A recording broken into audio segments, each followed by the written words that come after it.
সিকিম এসে আমার টোটাল কত টাকা খরচা হয়েছে, এই প্রশ্নটা অনেকেরই মুখে, অনেকেই আমাকে জিজ্ঞাসা করেছিল। তো চলো আজকের আমি তোমাদেরকে পুরো ডিটেলসে জানিয়ে দেবো আমার টোটাল কত টাকা খরচা হয়েছিল। তো আমি কলকাতা থেকে সিকিম এসেছিলাম। তো সবার প্রথমে একটাই কথা বলবো, অনেকেই আমাকে বলেছিলে যে এখানে এসে তোমার এক্সপিরিয়েন্সটা কেমন ছিল। প্রথম কথা বলবো, জাস্ট অসাধারণ, একটা স্বপ্নের দেশ।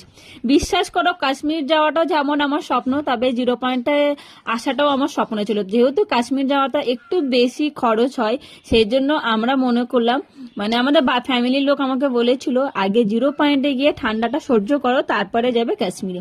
সেই জন্য আমরা সবাই মানে সবার মনের মতো প্ল্যান করে চলে এসেছিলাম সিকিম জিরো পয়েন্টে। এখানে এসে হ্যাঁ কষ্ট হয়, কষ্ট হয় না তেমন বলবো না, যে হ্যাঁ প্রচন্ড কষ্ট হয়।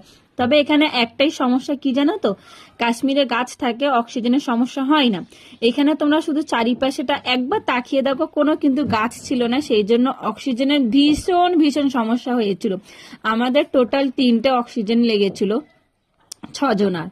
আর এখানে অক্সিজেন গুলো নিয়েছিল 700 টাকা। বাড়ি থেকে যেগুলো কিনে এনেছিলাম সেগুলো পড়েছিল 500 টাকা। তো এখানে এমার্জেন্সির জন্য আমাদের বাধ্যতামূলক মানে বাধ্য হয়ে নিতে হয়েছিল।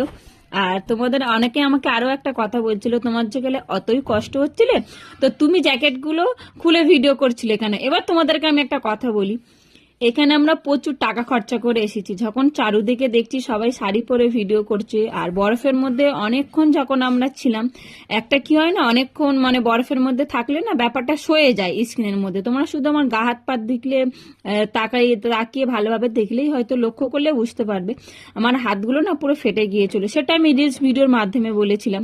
তবে হ্যাঁ কষ্ট হয়েছিল। আর এই বরফগুলো না মানে গায়ের মধ্যে লেগে যায় না, গা ভিজে যায় না, সেই জন্য তেমন একটা সমস্যা হয়নি। বাট প্রচুর কষ্ট হয়েছিল, যেহেতু কোনো গাছপালা ছিল না, শুধু একটু অক্সিজেনের সমস্যা হয়, এছাড়া আর কোনো সমস্যা হয় না।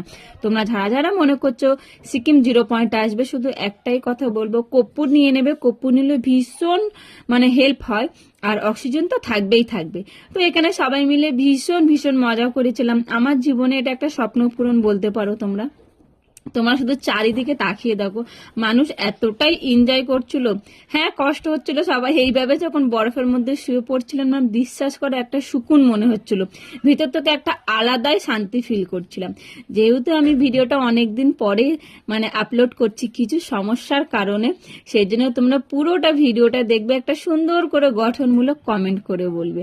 আর যারা যারা এখানে গিয়েছিলে আশা করি তারা ভালোইভাবে জানো এখানে কতটা অক্সিজেনের সমস্যা হয়। আর রইলো পয়সার কথা, এবার তোমাদের আমরা বলে দিই, আমরা গিয়েছিলাম 14 জন। এখানে আমরা একটা প্যাকেজ সিস্টেম করেছিলাম। আমরা